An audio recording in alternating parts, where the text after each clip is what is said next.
were to tell my late teens, early 20s stuff, like, oh, you would be going into teaching or education, I would have told you to gear out of here. Gear out of here. Hi everyone, it is your online education big sis Chi, and this episode is going to be more of a story time. Really letting you all know my journey to becoming a teacher. My story has been quite an interesting one, to say the least. How I've come to that. I went to university, studied economics at Warwick University, then spent a couple of years as a Big Four strategy consultant, then did my masters at LSE, and then saw the light and went into teaching. But you know what's really funny? If you were to if you were to tell my late teens, early 20s stuff, like, oh, you would be going into teaching or education, I would have told you to gear out of here. Gear out of here. But you know what? As time has gone on and I've understand more about my why, more about myself, really understand more about myself and the season that I'm currently in, it just makes sense. It makes sense right now. I'm going to fill you into the various ways in which I was able to get to this direction. Who knows, it could potentially help any of you with how to figure out your career path and what's fulfilling for you. Let's begin. Number one is to look into my background, how I grew up. And I feel that's very important and interesting, especially from a lot of the top stars that you see today, right? Or athletes that you see today.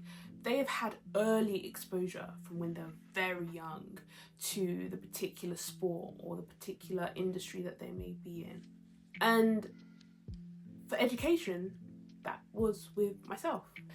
Being a second generation immigrant where my parents came from Nigeria to the UK for a better way of living, better outcomes, they instilled in us from early, they instilled into me, into my siblings and I, the importance and the value of education and how that can provide a better way of living. It can open doors, it can genuinely open doors, and it genuinely did for me. Having that early exposure, I remember when I was really, really young, I would be doing times tables with my dad and we'd just be going at it, and that's why as time progressed I was actually really quick. He would give me a times table, I'll just, I don't know about now, but back then it was quite quick with the mental arithmetic. Having that early exposure to education, it really built up this deck of experience within the education space. Even at the age of 13, I co-founded a tuition centre alongside a relative of mine where I would share my experience with maths, verbal reasoning, non-verbal reasoning. And it was also a case where I enjoyed it. I actually enjoyed it as well. I enjoyed learning new things, learning new concepts. With that deck of experience, it made sense as well to use it to your strengths, use it to your ability when it comes to life. That was one aspect that made me think a lot more about education. The next thing, it's all great having that deck of experience, but the question that you should be asking yourself, and the question that I ask myself is, are you actually good? Are you good at what you do? And that's something I genuinely had to ask myself, because one thing for me is that I want to be excellent at what I do. I want to be excellent at what you do. It was really a question of in which kind of industries can I have the potential to shine the most and let it play upon my strengths, my abilities, the gifts and talents that have been bestowed on me, all right, so that I can work efficiently as possible and still make the most of life and still be fulfilled.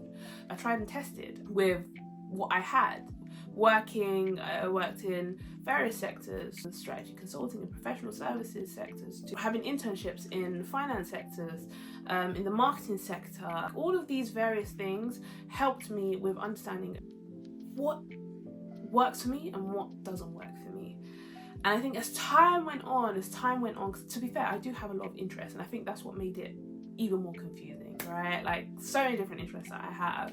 But I think as time went on and I was able to monitor and see where my maybe eyes lit up more, or the confidence and the peace of mind that I had, I think education, whenever I would go into education or start speaking about education, or if it was to solve a problem, like a mathematical problem, that's where I felt most at ease. And not just that, it was a case where when I'd be explaining concepts to people or to tutees, there would also be responses of, you're really good at this, you're actually really good at this. And that opened my eyes more now to be like, maybe being able to share knowledge to people is something that you should delve into. And what knowledge do you have? I've been able to share maths, verbal reasoning, non-verbal reasoning from various experiences. Maybe education could be a potential path or route with that. Firstly, mentioned about having a depth of experience, early exposure to the industry. Secondly, in terms of, are you actually good at it? And then thirdly, understanding about what actually lights me up. I think I'm the type of person where I'm heavily invested in a project or in something or in a role if I am interested or I genuinely have some form of passion towards it. That's my view. I know there's some others that you don't have to be passionate about the role, you'll still get it done, but that can help with funding for other aspects. But I realised quite early on, for me, there needs to be some form of liking to my role or what I'm doing. And what I've seen that I really like is to do with learning various concepts, learning various things. I just like learning. I really like learning things. Sharing knowledge as well. So after learning that knowledge, I like sharing it with people, whether it be mentoring, guidance, or just sharing. And thirdly, engaging with others. And obviously there are other aspects that I really enjoy and like, but I saw that those were very prominent when it came to the education space, the education, teaching, mentoring, guidance space. And what I also realised as well is, especially for things that light me up or things that I really like, I'm more efficient, I'm much more structured. And as a result, like, I just have more time on my hands. And there's a sense of peace as well, like a genuine sense of peace and an air of confidence when that arises.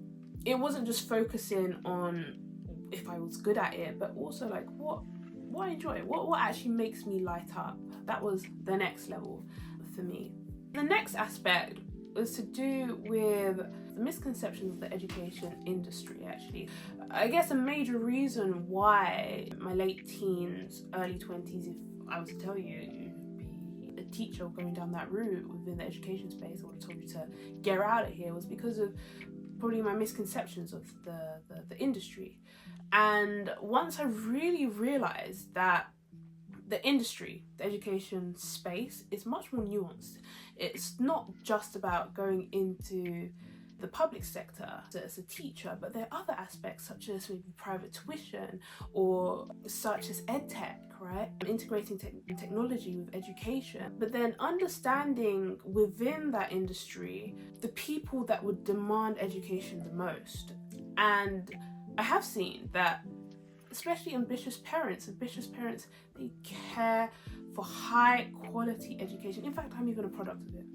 I'm even a product of it when I deep it. It's really about digging deeper within the industry itself and understanding where you can make a mark on, but then secondly, actually understand where the demand is coming from, because the education industry is not a monolith. There are different facets and aspects, and when you're able to find the target market of who would demand it the most, like, that can be a great fit also. Yes, definitely breaking down the misconceptions that I had of the education space in general. The next one, and I think this became more apparent as I began teaching and speaking to my tutees that I have. And in a strapline, it's really being that big sis that I wish I had. As a backdrop, I'm the oldest of 3 siblings. Definitely that big sis, and I guess that's probably maybe where the guiding, liking to guide people and mentor people and just sharing information and experiences that I've gone through to help them. And I think, yeah, upon speaking to various tutees that I have and just listening to their stories and then looking back at my story as well and the importance, how important teachers are. So important. And I think for me, especially those from underrepresented backgrounds, so ambitious underrepresented backgrounds, it was something that resonated and it hit home when they would be sharing their experiences. And I do feel that there should be more relatable figures within the education space that especially those from underrepresented backgrounds can look up to and aspire to be like. Teachers are very important, but few reflect maybe the culture or the experiences that they're going through. Now I'm actually in a position where I have a voice, also make a difference and relate in that way to children, especially from underrepresented backgrounds. And lastly would be just general reflection, prayer and purpose. And I feel that as time has gone on, really meditating and praying on various aspects of my life, it has become much more apparent that this is something in which I can really make a mark on and make a difference in this season. Those were the various aspects for me that I thought about, and I feel that with all of this combined brings a unique edge in terms of my background and exposure to it, in terms of what I'm good at, in terms of what lights me up, but then also in terms of the underlying reason I feel just in general, which is being that big sis that I wished I had, and just sharing knowledge, guidance, sharing from my experience so people can go through a much easier experience that I probably had. It's actually quite interesting because that's a part of a concept called ikigai, and I feel that it is definitely something that should look into for those that are thinking of more introspective work and finding paths or avenues which is more fulfilling for them. But ikigai, it kind of explains those 4 branches. And so yeah, that's the strategy. It's the very strategy that brought me towards that direction, that lane of education and learning. For more videos like this, more stories like this, or strategies, education advice, tips, strategies, life hacks, whatever it may be, do follow your online education big sis. Follow, like, subscribe, that good stuff. And I will see you in the next video. Big sis energy always.